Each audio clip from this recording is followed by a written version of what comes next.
Welcome to the MS-Perspektive podcast. Perspective with a K, as I'm German.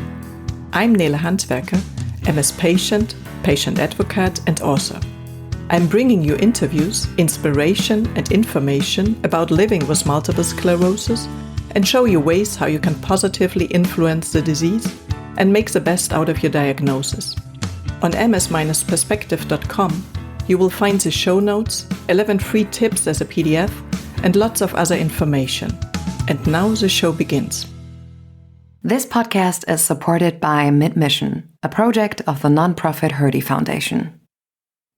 Thanks for tuning in again and welcome to episode number 63, Finding Joy Again, Navigating MS-related Sexual Dysfunction.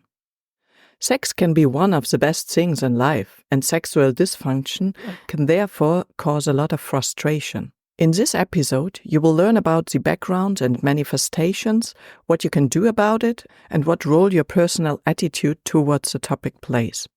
First of all, when it comes to sexual disorders, talking is key.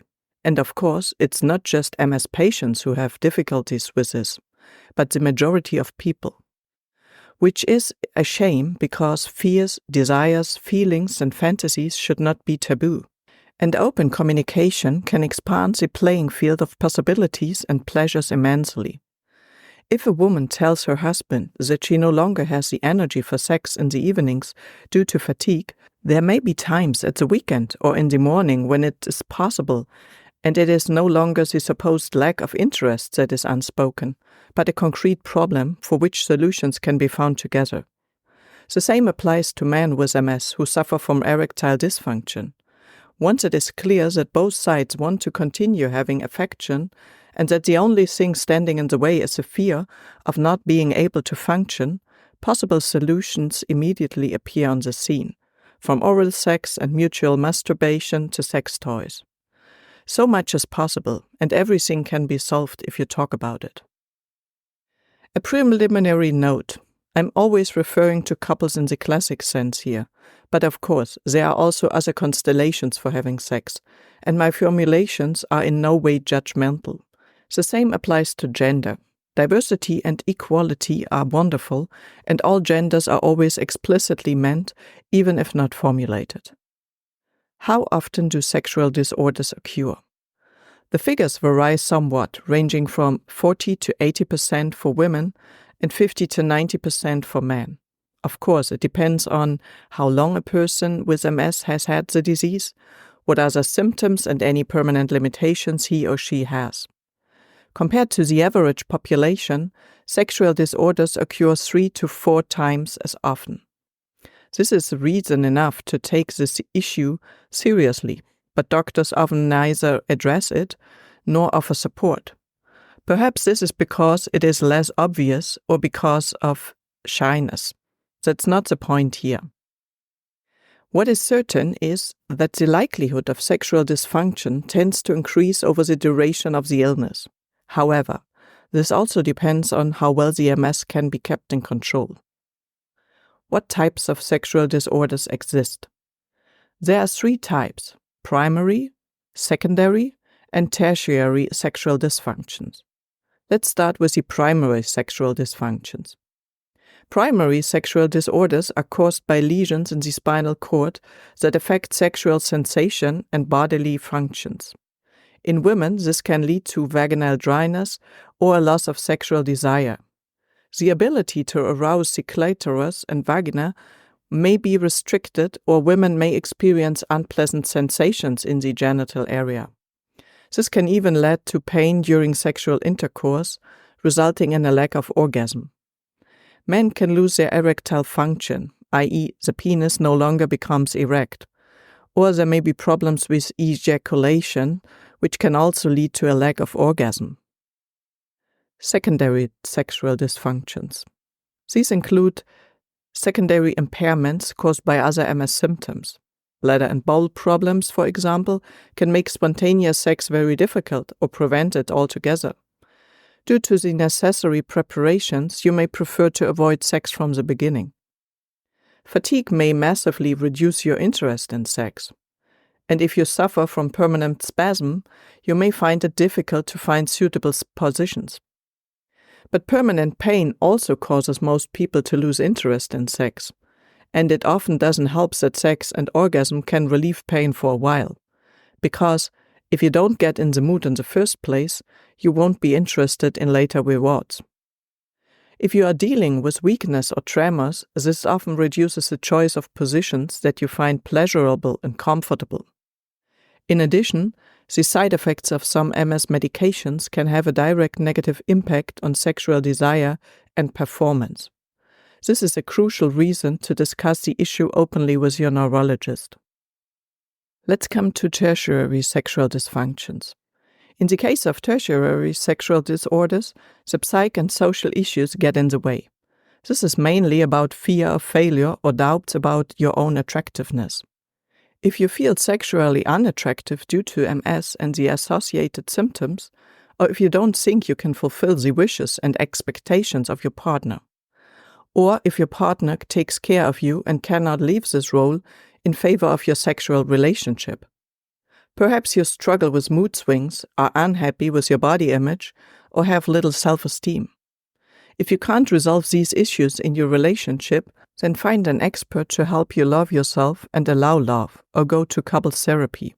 Because without a certain amount of self-love, a satisfying sex life will be difficult to achieve. Let's talk about which doctors can help you. Your neurologist should know about this, as multiple sclerosis usually consists of a mixture of symptoms, and the better your current condition is known, the better you can choose an effective treatment strategy together with your doctor. This can range from medication and physiotherapy to psychotherapy. Other contacts are a gynecologist and urologist, or a psychotherapist or couples therapist. How can psychotherapy help you? It can accompany you on your path to finding yourself and becoming aware of your fears so that you can then resolve them. If you learn to talk about your thoughts and desires, including the difficult issues, you can resolve conflicts better and have taken a big step forward. When it comes to person-centered psychotherapy, it is important that the therapist is a good fit for you. If there is no relationship of trust, you won't open up, and then there's no point in sitting through it. What can you do yourself if you have sexual disorders? If sexual desires fall by the wayside, this can spill over into the rest of the relationship. It can lead to growing distance and conflict. To unravel this tangle, the causes should be addressed, and psychotherapeutic treatment can often help. Talk about your worries, fears, and desires, and admit this to your partner. Problems that simmer unspoken often seem bigger than they actually are and should be. You will definitely find solutions together, and if an outsider can help you sort things out, then take this step. A happy sex life and a functioning relationship are worth the investment. A book tip on this is Hold Me Tight, 7 Conversations for a Lifetime of Love by Dr. Sue Johnson. Another one is Getting the Love You Want, a Guide for Couples by Harville Hendricks. It usually takes a few attempts to get into new concepts of communication between partners. But then it's really amazing what comes out of it, how close you can get to each other again, and what impact it has on the relationship. Even other relationships can benefit from it, because if you master the concept of dialogues, you become a better listener. Let's move on to practical tips for physical symptoms. If you have vaginal cramps, a dry vagina, or reduced sensitivity in the clitoris and vagina, you can strengthen your pelvic floor muscles with special exercises. If your muscles are weak, it's worth trying out different positions. Hopefully, you will find one or two that work for you. If you suffer from bladder or bowel problems, or if incontinence is a problem, then you should drink less before sex and only replenish your water balance afterwards. Going to the toilet directly before intimacy or self-catheterization to empty the bladder are helpful. Men can use a condom. Regular bowel emptying can also be helpful to avoid unpleasant surprises. For fecal incontinence, there are also anal tampons that can help give you the confidence to stay relaxed during sex. And it's better to postpone eating until after sex, as it stimulates bowel movements. Let's move on to the next topic, why time and tenderness are so important. Take plenty of time for caresses of all kinds, starting with kind words and compliments, and continuing with physical caresses. And remember, anything can become an erogenous zone: ear, neck, arm, foot, or try a head or foot massage. The Addams Family comes to mind, where Gomez always kissed his wife's Morticia's arm so wildly. Or when Philippe, a quadriplegic, has his ears stimulated in the movie Pretty Best Friends. Just talk about what you like and what excites you. Your partner will find it great to give you sexual pleasure and enjoyment. It is also important that intimacy takes place without pressure. In other words, not with the predetermined result of an orgasm. Even the simple basic agreement can contribute immensely to relaxation. Make yourself comfortable with nice music, a pleasant scent, a feel-good temperature, and dimmed lighting. Anything that you both like and feels good is allowed. Laughter is also always wonderful and has such a relaxing effect. If you can laugh together, you are on a level that can help you overcome many difficulties. Or how about just thinking about the first phase of falling in love again, or complimenting each other on what you appreciate, love, and admire about each other? Because being loved is something very beautiful, and you can't always assume that your partner knows that you still appreciate love and find him or her desirable. Of course, it is also completely legitimate not to want to have sex and to create and maintain a sense of togetherness in a different way. If both sides see it that way, everything is fine. What medication and aids are available to treat sexual disorders? Let's start with the aids. Of course, this always depends on the symptoms present. Vaginal gel can help with a dry vagina. If you simply feel less in the genital area, masturbation, oral sex, or sex toys can help to achieve the necessary arousal to reach orgasm. Vaginal cramps, also known as vaginismus, can be improved with targeted training using a vibrator. For erection problems in men, there are vacuum pumps or penile implants, or the much less complicated switch to oral sex and masturbation. In the case of incontinence problems, self-caesaration before the planned togetherness can provide relief. For bowel problems, anal tampons and regular controlled emptying by means of transanal irrigation can be considered. And if the spasticity prevents or makes penetration of the penis difficult, you can train with a vibrator. You can find more about spasticity in episode 47. You may also like erotic pictures, videos, series with erotic parts, or audiobooks. As long as you decide together and are in agreement, anything goes. And remember, sex always starts in the mind, which is why the whole setting is important. Let's move on to medication. For erectile dysfunction, there are prescription tablets or injections into the penis. The dose of both can be individually adjusted. If this is followed by erotic stimulation, the desired success is usually achieved. In some cases, health insurance companies even cover the costs. Asking can save money. In addition to medication for the treatment of MS symptoms, which I have already mentioned, it is also worth checking the medication you take regularly. Perhaps they are having a negative effect on your pleasure in one or the other way. The usual suspects are antidepressants, antispasmodics, blood pressure and lipid-lowering drugs, tranquilizers, and estrogens. However, please always talk to your doctor about this, as self-medication can be very dangerous. And if the spasticity prevents or hinders penetration of the penis, antispasmodic medication can be helpful. It is important to find the right dose here.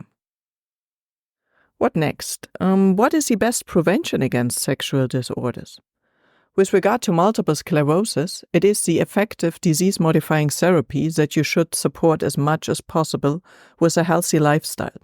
Give up smoking, eat a healthy diet, drink enough sugar-free drinks and only a little alcohol.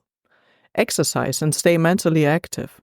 And try to be as calm as possible and find your inner balance. I would also like to repeat the tip from the beginning. Talking is key. both with your partner and with the doctors treating you. Solutions can always be found. You just have to explain the problem to your partner first. As I'm coming to the end, here's just some food for thought. There are great examples of people and couples on social media and the internet in general that show how good communication can work. I'm sure that you can find one or more who you like and whose statements will help you. Look around and find channels that suit you. I tend to read about these topics in my native language, German, so I'm not an expert in the field. But I'm sure that there are good accounts in every language that can help you to find your own body beautiful and therefore be more relaxed about intimacy and sex. Because at the end of the day, it's all about having fun and feeling pleasure. One final question for you. Do you talk openly with your partner about your fears, wishes, worries, and what you like? Or do you find this difficult? And if you find it difficult, how could you change it, and what would be a first step in this direction? Thank you for listening. I hope it wasn't unpleasant for you, because I think it's important to talk clearly about love and lust so that your quality of life remains high. And for most people, intimacy is part of that. And if I had used a lot of paraphrases, my message would have been difficult to understand. So be aware that there is a solution for pretty much everything as long as you talk about it. By the way, next episode will be an interview again, and I will be talking about navigating MS treatment in Turkey with neurologist and associate professor Meral Seferoğlu. So tune in again and hear you next time. Thank you for listening today. I hope you found it helpful.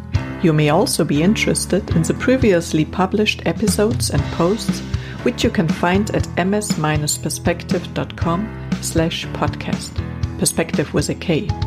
You can also get a free PDF with 11 tips for your positive impact on MS at ms-perspektive.com/newsletter.